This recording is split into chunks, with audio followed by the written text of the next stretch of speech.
જિલ્લામાં દીવાની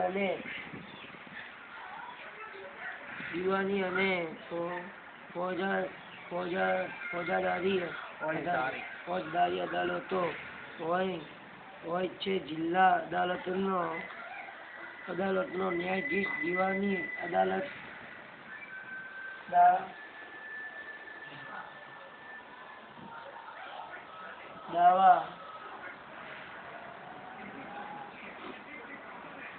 દાવા ચલાવે ત્યારે જિલ્લા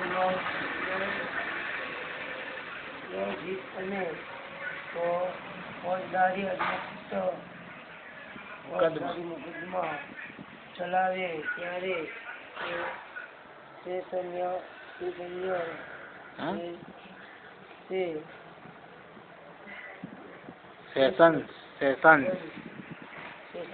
ન્યાયાધીશ કહેવાય છે. ઉપરાંત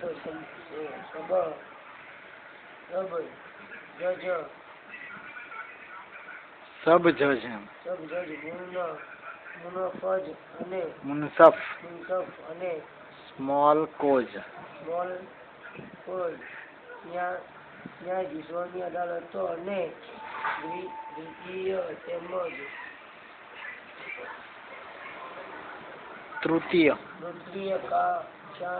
કક્ષાના મેજિસ્ટ્રેટની અદાલતો પણ હોય છે. એટલે મામલતદાર જે કહે ને એને મેજિસ્ટ્રેટ કહેવાય. મામલતદાર હોય ને જિલ્લા અદાલતોના ન્યાયાધીશની નિમણૂકતા વડી અદાલતના મુખ્ય ન્યાયાધીશ સાથે મંત્રણા કરીને સંબંધિત રાજ્યપાલ દ્વારા કરવામાં આવે છે. 7 વર્ષનો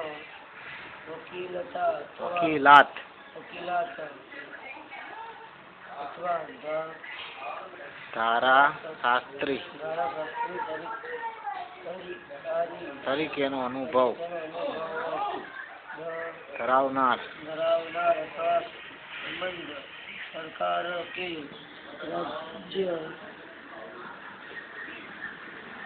રાજ્ય સરકાર ન્યાયતંત્ર અધિકારી હોય છે. જિલ્લા ન્યાયાધીશ તરીકેની નિમણૂકતા માટે યોગ્યતા ધરાવે છે. જિલ્લા ન્યાયાધીશ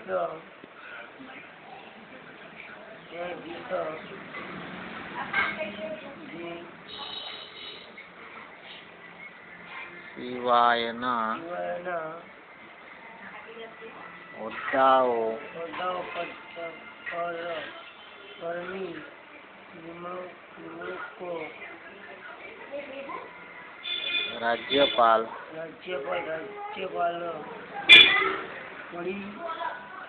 વડી અદાલત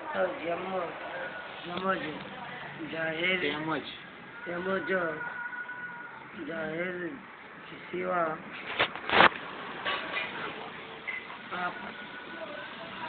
આયોગ સાથે